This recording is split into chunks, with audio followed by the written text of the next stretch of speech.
everybody? This is your girl Alexis holding it down at the Res Student Ministry in Schertz, Texas. All right, we're so excited that you're joining us today. We have an awesome service plan for who, that's right, you guessed it, you. You know how we do. Share this with everyone you know. We want to share this word with as many people as possible. Let's get that count up. Let's spread God's word. Well, it's that time. But before we jump in today's service, join me for a word of prayer. Father, thank you yet again for another service that you have allowed us to hear, God, on today, God. Even though it's virtual, a lot of us get discouraged because it's virtual, but God, you are still moving in the midst, God. So I pray that everybody under the sound of my voice, God, receives and they just let go everything, God.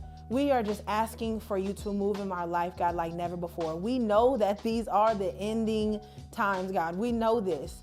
We know that everything that you said in your word will come to pass, and it is coming to pass, God. So we ask that you show up and you show out, God, before it's too late, God. So I pray that anybody under the sound of my voice, God, takes you serious. If they've never taken you serious, God, I pray that right now at this very moment, they know that they accept who you are, that you were born, you died, and you resurrected, God, and help them to understand that it is that simple to understand that you are saved, God, that we will go be with you in eternity, God. When this word comes forth to our ears, God, let everything that is trying to be a distraction, that we just put it down, God, and we focus on you and what is being distributed unto our ears, God, so we can go out and share your word and share our walk, God, and let us be disciples of you, God, and just allow us to be the only word that somebody may ever see, because some people don't always pick up a Bible. So again, Lord, we love you, we praise you forevermore. In Jesus' name, amen. Now let's get in today's service. What's going on, everybody, and welcome back to Res Youth TV, our weekend worship experience. If you have been with us over the past few weeks, you know that we are in a new series entitled Push the Envelope, hence the sweatshirt, ladies and gentlemen. Push the envelope, not for sale just yet. But anyway, Push the Envelope, that is our series, and so we have gone through it week after week. We started with the word, directly from the word. Last week, you all heard from some of our teens giving you their insight and some of the things that they deal with when it comes to sex and dating. And on tonight, we have another special treat for you. We have some of our small group, life group leaders who are with our teens week in and week out, who are going to share from their own experiences as well. That's a part of what we do here at Res Student Ministries. We share God's love. We share God's word, and we share our walk. Yes, thank you, Imani. Shout out to Imani and Stacy. So that's what we're going to do tonight. We're going to be real with you guys. We're going to keep it 100, just a little bit of a filter, right? Just a little bit. We don't want to get in trouble. But for the most part, we're just gonna keep it real with you guys. And so, along with the theme, what each of us have is an envelope. I don't know if you all can see this or not. Yes, it's an envelope with the seal that you've seen on some of our advertisements for the series. And inside each of our envelopes is a set of questions. The way it's going to work, we're going to go down the line, and each of us is going to pull a question from the envelope. We then have to make a decision. Do we want to answer the question? Or if we decide not to answer the question, then we are forced to deal with the punishment. And the punishment tonight, the theme of tonight is hot wings and hot topics and hot wings. And so tonight we have these lovely wings from Wingstop, and they're not just any wings, y'all. These are the hottest of the hot from Wingstop. They are the atomic wings. Yes, the atomic wings. And so we are going to see who is down to answer questions, or who's going to be grabbing for their water before tonight's service is over. And so just a little fun way to kind of keep the conversation going, to continue to do what? Push the envelope and talk about sex and dating. And so we're not going to delay. We're going to go ahead and get this thing started. Let's get this thing started. And we're going to start on that end. So let me just go ahead and introduce everybody too. Let me do that. So tonight we have with us Miss Autumn Bacham, who works with our high school girls. We have Mr. Dwayne Bockham, who works with our high school boys, and Miss Tamika Felder, who works with our middle school girls. All right, and I'm just Josh Shelby, youth pastor here at Resurrection Baptist Church. I have a pleasure of working with these guys and the youth that you all saw last week. But I digress. Let's get it going. I want to see who's going to eat these wings. So go ahead, Miss Autumn. You start us off. Read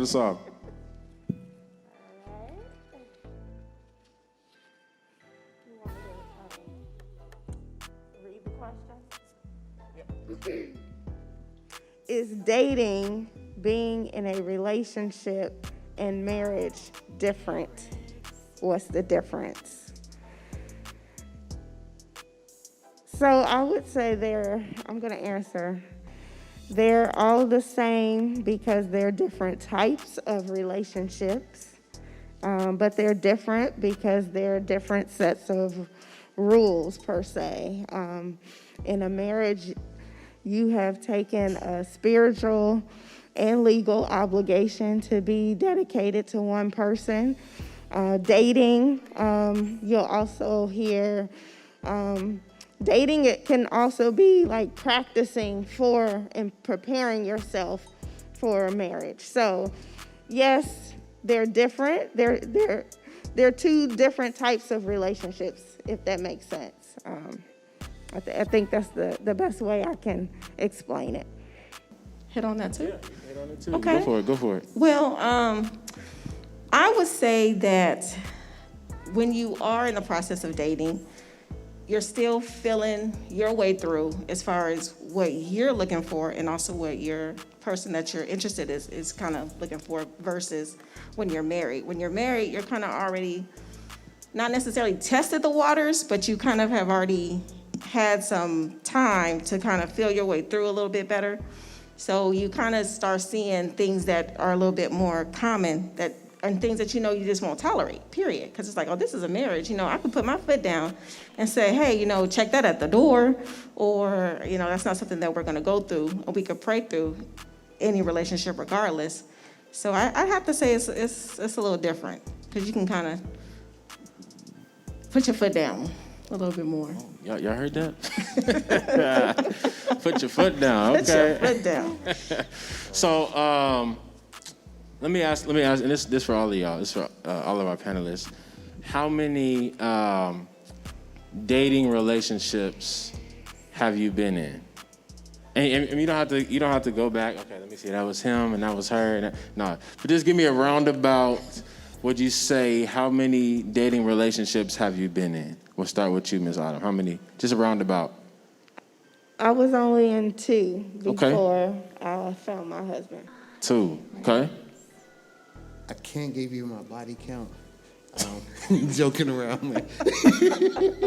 That's what the kids call it these days. But Our dating yes, body yes, count. Let's clarify. Yes. Okay. But I was in. I practiced. I got it wrong sometimes. But it helped prepare me for this relationship. So I did practice a little bit. Okay. I'd have to say I had some growing to do. So with that said, I'd say at least 3 kind of serious or getting serious. Okay. And then I met my husband in college. So that kind of eliminated some of the weeding out process. Got you. So.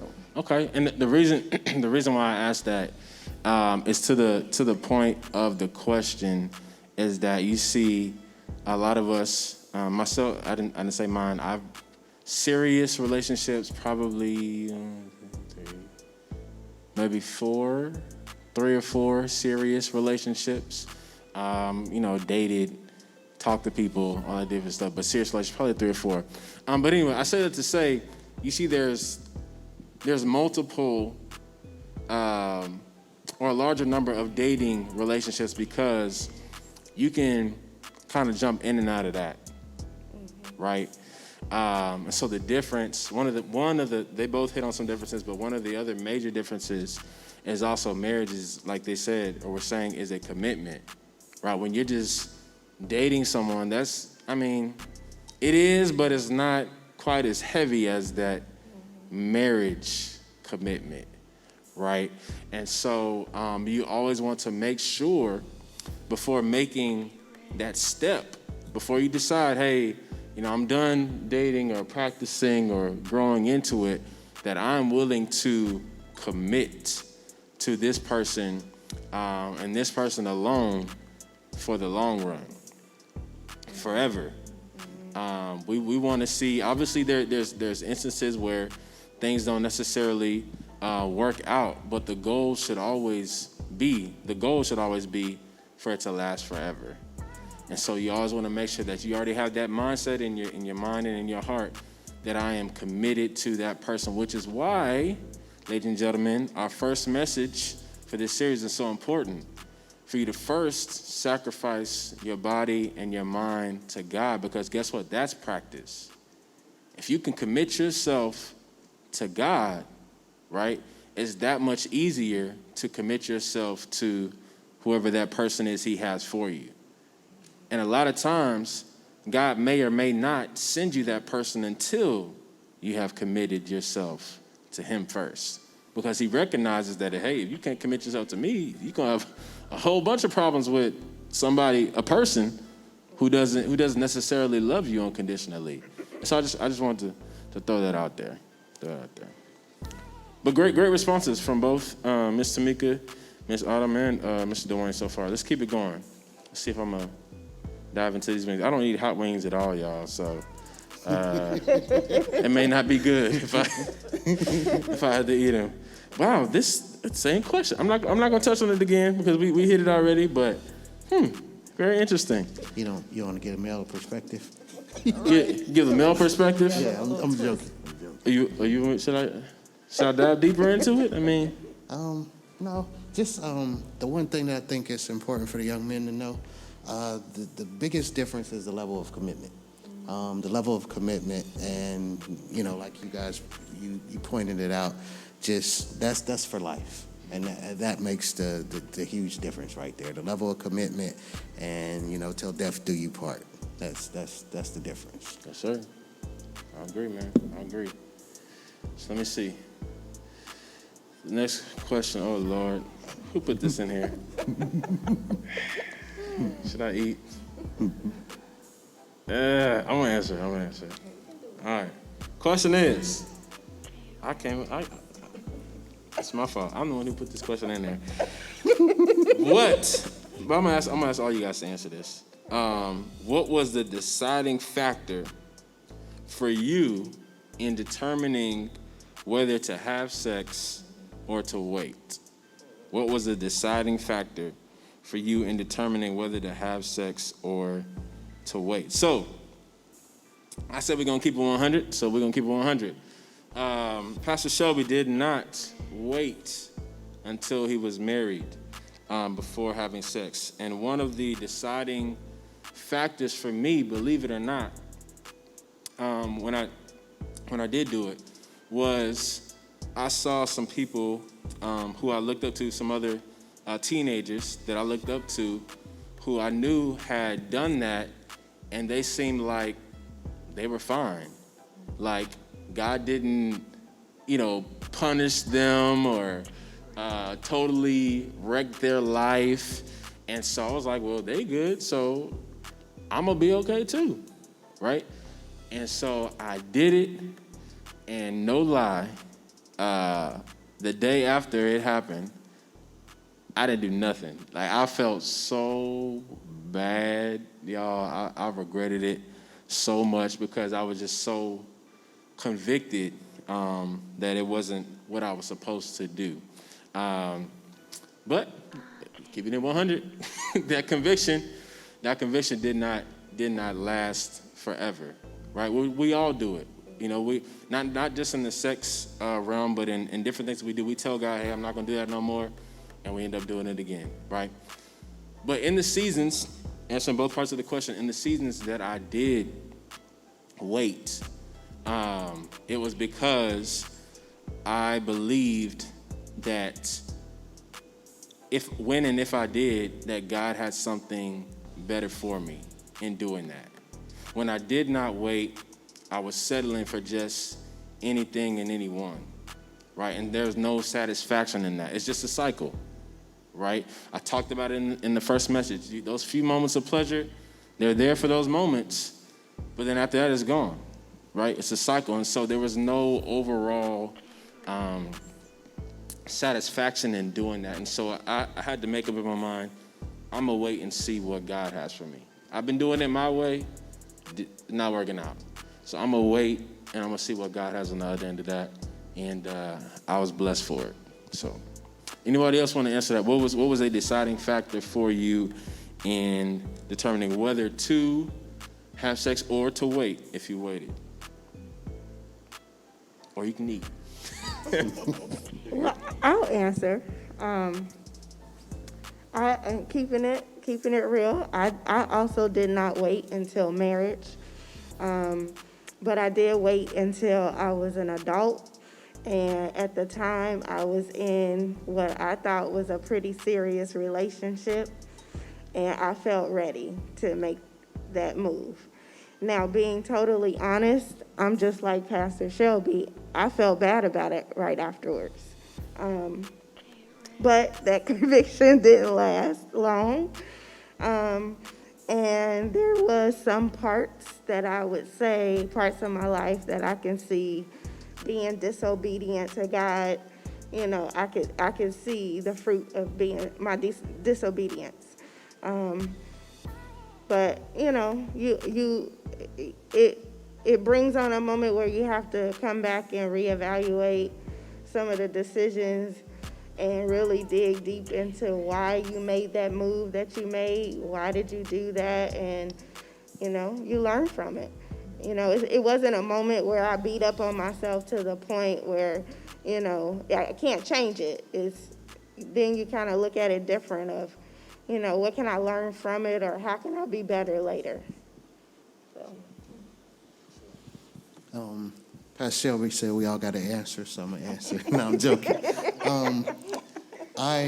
Just like the other two previous before me, I did not wait until I was married either. In the environment that I grew up in, I grew up in a different time frame, so it was kind of, it was pushed upon you from everybody, you know, father, uncles, older cousins. It was just the thing. So at the time, we weren't going to church just yet. So I didn't even know, you know, that this is something that technically you're not supposed to be doing. Looking back on that, yes, it's caused, you know, some issues, you know, in my life. Nothing, you know, detrimental, but it just caused some issues with, just issues, and I'll just leave it at that. Yeah. To answer the question, I too did not wait. And I think looking back upon that, it kind of brought up some feelings as far as like, well, you know, when you're in the process of dating, or you feel like that is the one, or he's the one, then you feel like, well, you know what, let me give a little piece of myself. It's kind of how I felt. But then looking back on the situation, it was like, but hold up, wait a minute, that's supposed to be my boo. But my boo's over here with this person. Okay, wait a minute. So obviously, you know, not to say that the choosing was a little different, but it was like, well, you know what, maybe I should wait. Maybe, you know, this is God's way of showing me that he's not the one that I have for you, even though it feels good at the moment, or like what you're going through, or you feel like, you know, he has his eye just on you. But then it's like, well, wait a minute, because some it just didn't feel right. So I could wait. Absolutely. I should have waited. Absolutely. And let me say this. Like we all said, we did not wait. I don't know about everybody else, but for me, I think one of the advantages that you guys have that was maybe a disadvantage for me was that we didn't have people up here talking about it at church. Yeah. So there was no, you know, strong guidance or direction as to what you should do, what you shouldn't do, so forth and so on. And so that's why we're here, guys, right? We made the mistake. If I could do it over again, I would wait. I really would. If I could do it all over again, I would wait. And you, if you haven't made that step yet, guess what? You have the opportunity to do that. We necessarily didn't do it right, but you got the opportunity to do it right. And so we want to encourage you to do that, to wait. If for some reason you've already made that misstep, we all understand that God has grace, right? God has mercy on us. But like I said before, we don't ever want to take advantage of that grace and mercy. Just because you can, doesn't mean you should. Right? And so that's what we're saying right now. Obviously, you can because we all did, but that doesn't mean that you should. Be the change. Be different. Do something that we didn't necessarily do. I'm going to pass it back to Miss Autumn to see what's next in the envelope.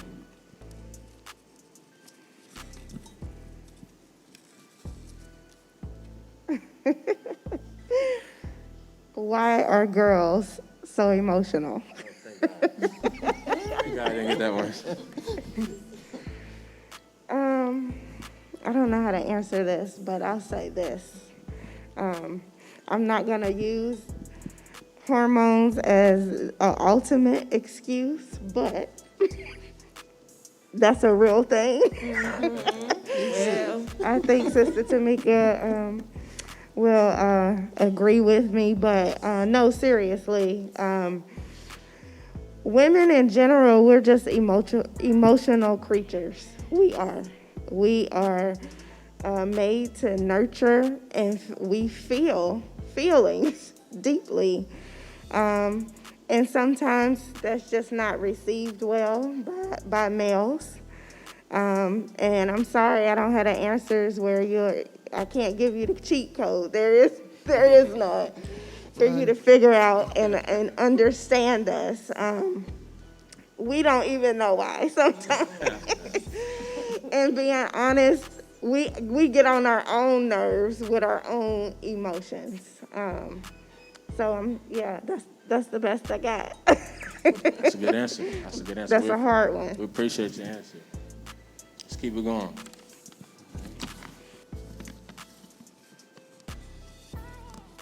All my questions trying to come out at once.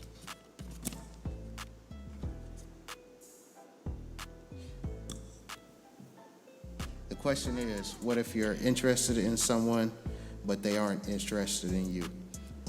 I'm going to answer the question. If you're interested in someone and they aren't interested in you, I look at it as that person's taking a loss. At the end of the day, each of us are wonderfully made, and we bring a set of gifts and talents. So if that person isn't interested in you, then they're missing out on your gifts and your talents. Just remember that. Gotcha. So I want to follow a question for you. How do you handle that? How do you handle that? What do you go to your room and cry, or what's the next step when you find out that person is not interested in you? No, you don't go to your room and cry. You just have to realize that everyone isn't for everybody. You're not for everybody. You still keep your head up. You be respectful about it. You don't get mad. You don't berate them. You still have to remain, high quality individual. So, and just remember, it's them, not you. So it's nothing for you to be ashamed of, embarrassed of, or upset about. Okay. My question is, would religion be a good quality to look for in a mate? What a great question for the youth pastor. Would religion be a good quality to look for in a mate? Absolutely. Absolutely. It's very important in a relationship for you all to be on the same page. The Bible talks about not being unequally yoked. And basically what that means is you're going in one direction and they're going in the other direction. And if you guys cannot move in any direction towards what it is God would have you to do, if you're trying to go this way and he or she's trying to go that way, it's just not going to work. And it can cause a lot of issues and problems as if your dating relationship grows to a marriage, right? And eventually children come in the picture. Well, are they gonna go to church with you? Or, all these different things come into play. And so you definitely want to consider that. I'm gonna say for me, it's a deal breaker, right? If you don't believe, it's just for me, not for everybody, but for me. If you don't believe, man, that's because I'm so convicted and passionate about it, right? That could really be an issue. It could be an issue in our relationship. And you want to have somebody that you can worship with. You want to have somebody that you can pray with. If something's going on, you ought to be able to come together as a family and pray, but it's hard to do that when somebody doesn't believe the way you believe. And so I say yes. Religion is definitely a quality, one of the top qualities that you want to look for in a mate. Right. Agreed. All right. Nobody wants to eat the wings, huh?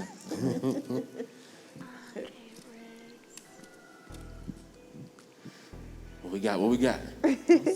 Does it cost to get a divorce? Oh, Lord. Absolutely.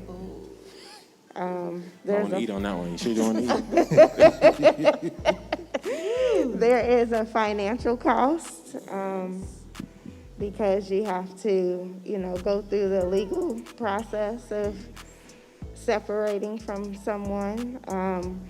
But I would say there's probably, I don't know, but there's probably a spiritual cost too. But to answer your question, yes, it does cost to get a divorce. And let me back up just a little bit. All these questions are questions that have been solicited from our youth here at Red Student Ministries. Some of the students that our leaders work with week in and week out, they gave us some questions that they wanted us to answer, and so those are the questions that we are answering. And you're absolutely right, Ms. Autumn. It costs both financially and it can cost you, mentally, spiritually, emotionally, all that. It's a cost. It's a cost, right? So again, right?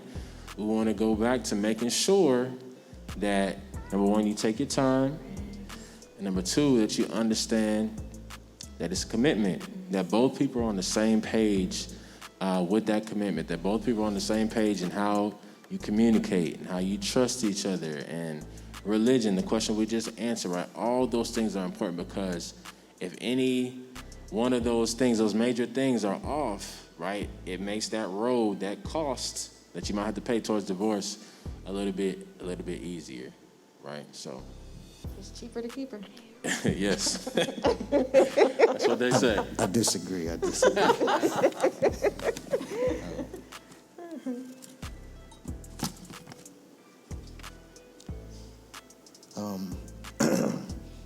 When is the right time to ask someone out?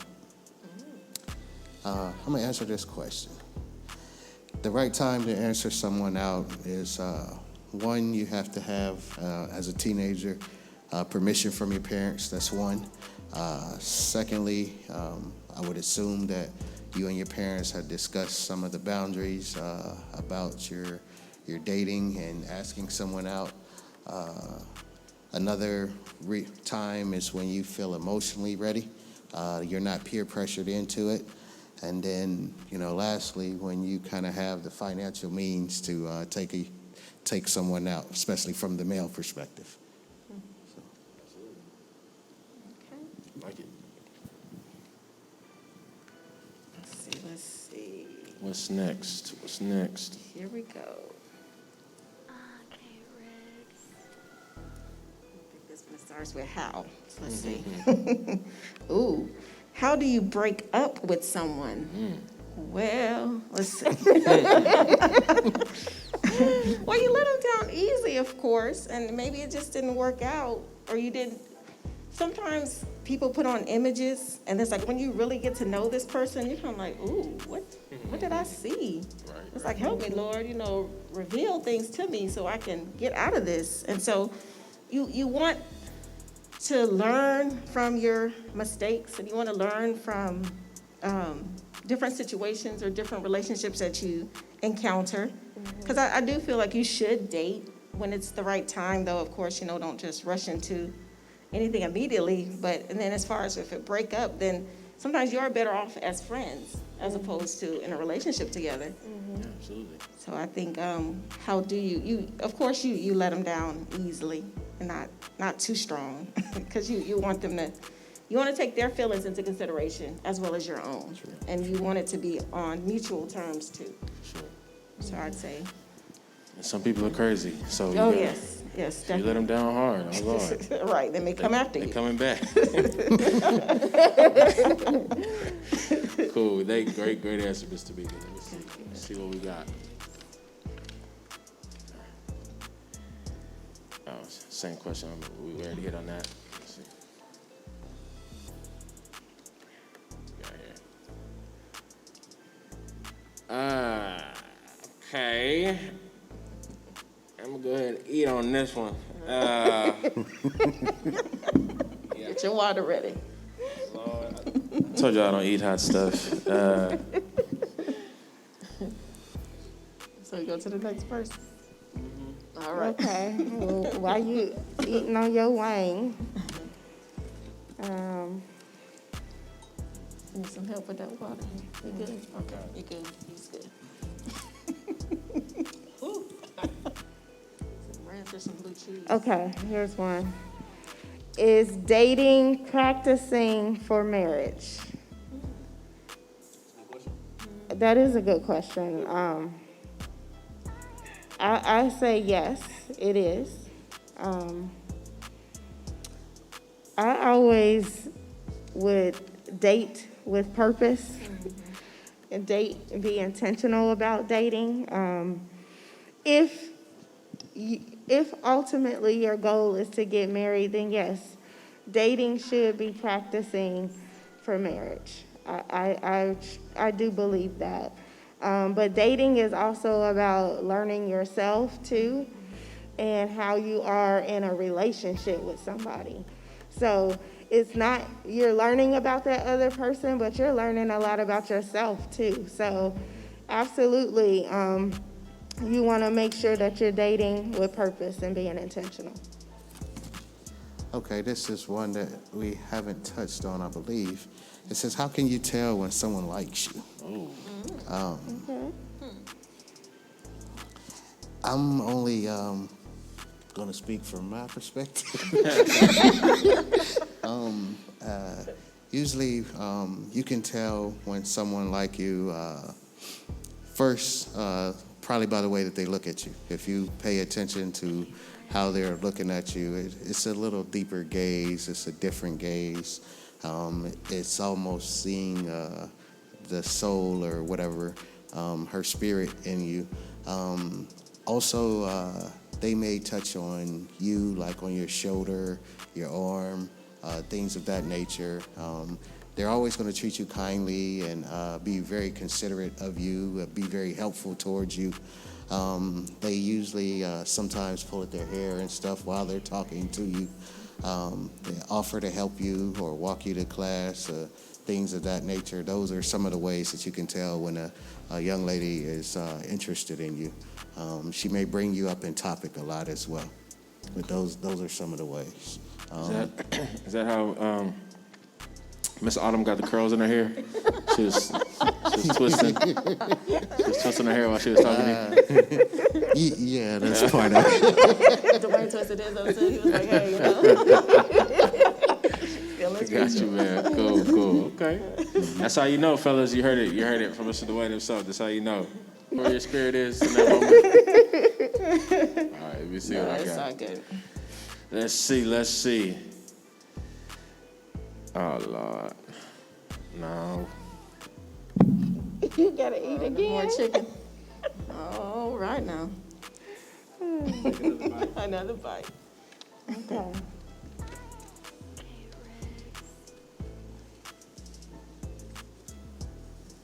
Not too bad, huh?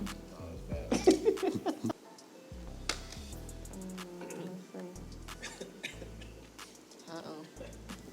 I'm good. Sure. I know the Heimlich. Okay. Is there a time period on when you can get divorced? Y'all on these divorce questions.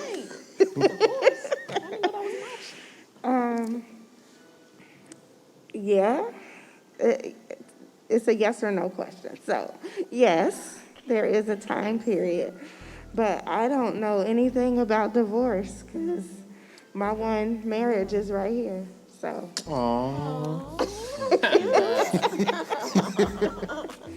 Nah, I think it's either 30 or 60 days. but I'll to get say an this annulment. on the topic of divorce. Divorce is not a cut and dry, simple thing. That is deciding to walk away from a commitment that you made. And depending on your situation, there could be children involved that are impacted. It's so many, it's different things that will be impacted from that decision. So, I know you may see TV or hear music that may reference that and make it sound like it's just something simple and cut and dry, and just know that it's not. That's not, marriage is not something that you go into and take lightly, so therefore you don't walk away from it lightly either.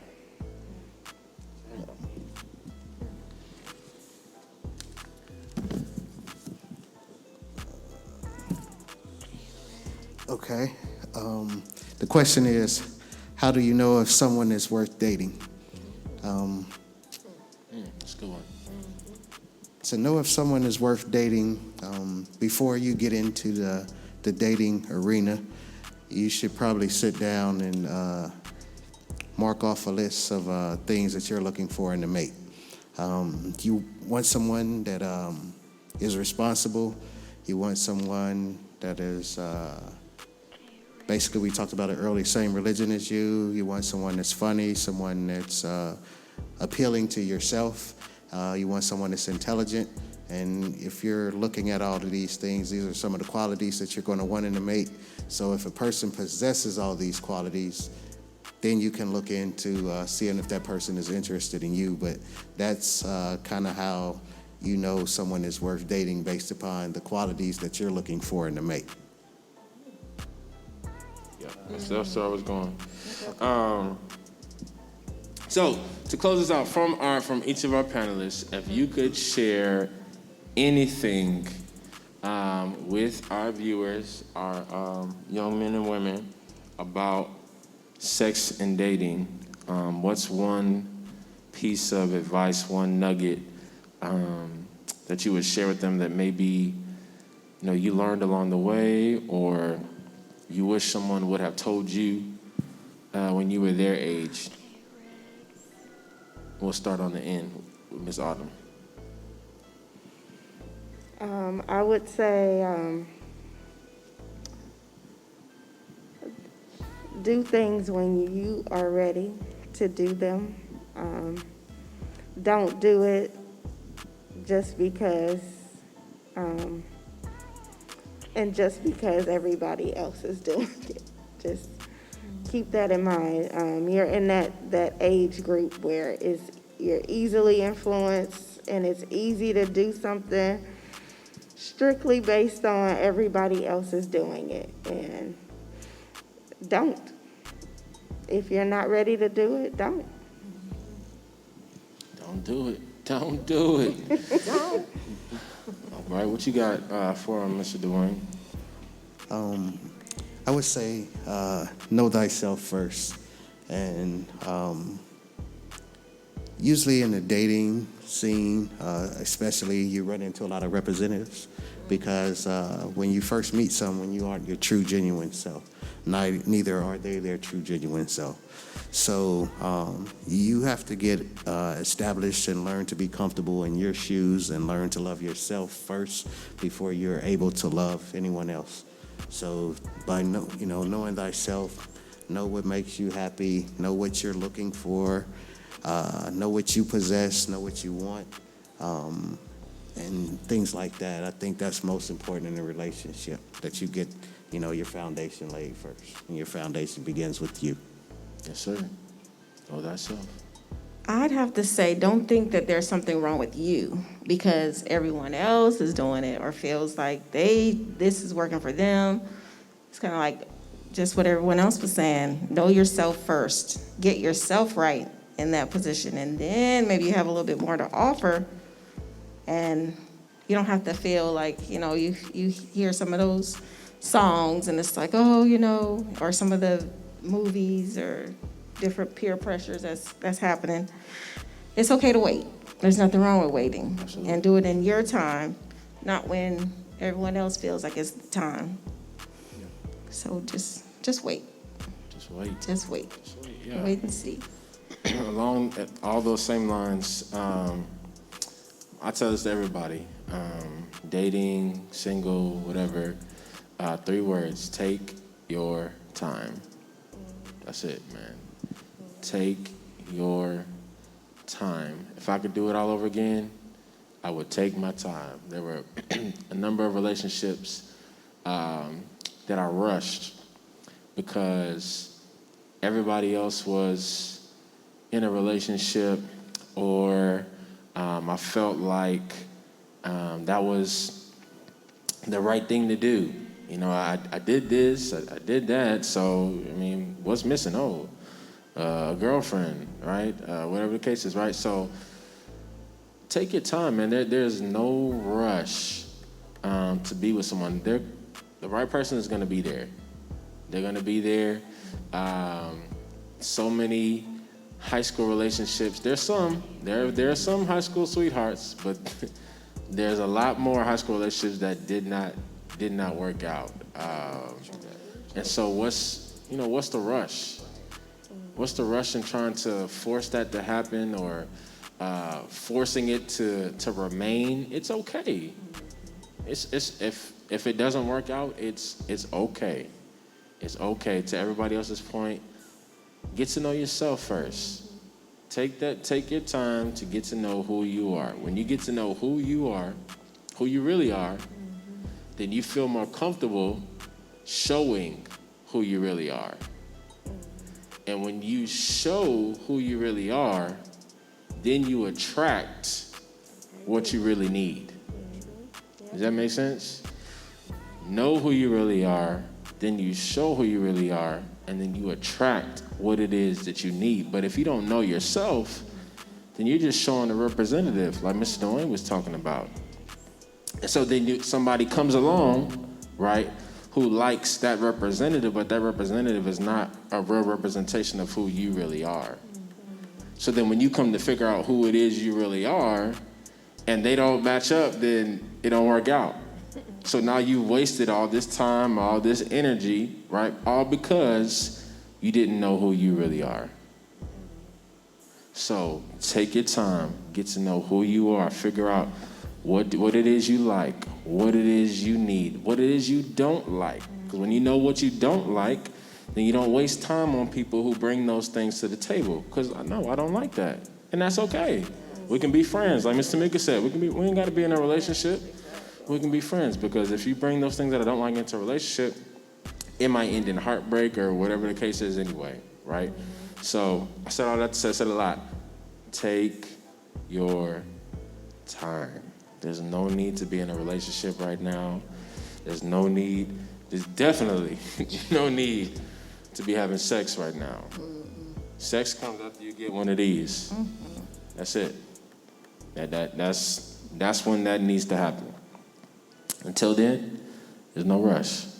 Take your time. Take your time. What about those signs, when you start seeing signs? Well, what sign? What are the signs? signs? Like, this person is crazy. Capricorn? Cute. What sign? No, signs as far as, you know what? Maybe just because I was here for a moment doesn't mean I need to stay in this moment. It's like, You talking about the red flags? Yes, the red flags yes. where you start saying, "Oh, I could change him." No, Oh, Lord. Yep. No, that's I can right. change her. No. Absolutely. When you see the red flags, Get run. out. Run. No, I know y'all saw the movie Get Out. Get out. Yeah, but again, you gotta. What is your red flag? You know what I'm saying? Everybody's red flag is different, but you may not know what your red flags are. So you don't know when to get out. You don't know when to run, because you don't know what's a red flag for you. Well, do y'all even know what red flags are? So red flag, kind of what Mr. Meek was saying is just a sign that, you know what, that ain't really what I want. There's something that I don't like. I see it, and I know I really don't like it. It's like a red flag. Up, stop, pause, wait. But I think, I can change that, or I don't really like it, but I think I could deal with that, And then lo and behold, as time goes on, right, that red flag, it gets brighter, like brighter than this table, brighter and brighter and brighter. It starts flashing. And then you in it. It's too late. And now you're trying to figure out how much does a divorce cost? When is a good time, right? You're trying to figure out all these things because you didn't pay attention to the signs or the red flags. They're there for a reason. So you gotta notice them, and you gotta be okay with letting that person go. It's okay. It's okay to not be in a relationship. It's okay to say this relationship is not working out. It's okay to be a virgin. It's okay if you have already had sex to now make the decision that I'm not going to have sex anymore. It is okay. Do not allow, I think it was Miss Autumn, do not allow what other people say is okay and not okay and what's accepted and not accepted to determine how it is you walk and how it is you live your life. Your life is your life. Your body is your body and God's body. That's it. Nobody else's. And so you allow yourself and God to determine what it is you do with that. Take your time. Anything else, guys? No, that's it for like this session. Okay. Okay. I mean, we can go deeper, at a later date and time, but I think that's when you bring in the, when you're trying to go into a serious relationship, you got to pray about it first. And, that's one of the things that, I learned as I got, to be older is, you got to pray about it, and then you have to wait for God to send you your mate. Your mate is supposed to be a helpmate, and you guys are supposed to help each other and create your unity, and the unity comes before God. So God sends you your mate. You may pick some out, but God sends you your mate ultimately. So, like I say, further down the line, they have to learn to install solicit God's help, install God's help and guidance into, your mate. And, Yes, sir. Definitely your marriage. Yes, sir. Bible says a 3-stranded cord is not easily broken. That's you, your mate, and God. It's a lot harder to break that than just you and your mate. The Bible also says, seek ye first the kingdom, and then all these things, including whoever it is you want to date, marry, right? All those things will be added unto you, but you got to seek him first. So excellent point, Mr. Wayne. Excellent point, Mr. Wayne. Well, guys, I think the time has been well spent. Again, we want to thank our panelists, our life group leaders for joining us today and sharing a little bit of their experiences and their wisdom. We are not experts by any means, so please do not take this and run with it. We just wanted to share some of the things that we've been through, and hopefully there's something that you can pull from something that we shared that will help you in your dating life, and your decisions to date and or to have sex. And that's all we wanted to do, guys. We just wanted to do something different. We wanted to push the envelope, and have the conversation. That's what it's about. Have the conversation, but don't let the conversation stop here. We want to encourage everyone watching, parents and youth alike. You guys have that conversation in your own home. Have that conversation among what that means in your house, and obviously what does it mean according to the Bible. I want to encourage everybody to do that. What does the Bible say about dating? What does the Bible say about having sex? And let that be your guide. Don't let Mr. Dwayne, Miss Autumn, Miss Tamika, Pastor Shelby be the experts. No, let the Bible be your guide. So again, thank you guys for joining us on tonight. If you have any other questions, if you haven't already, put those in the chat. Put those in the chat, and who knows, we may have another session like this where we answer some more questions directly from our viewers, and push the envelope even further. So thank you guys for joining us. The Atomic Wings from Wingstop are hot. Don't do it unless you about that life.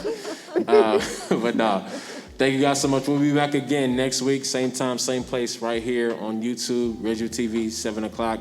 Until then, you guys be blessed.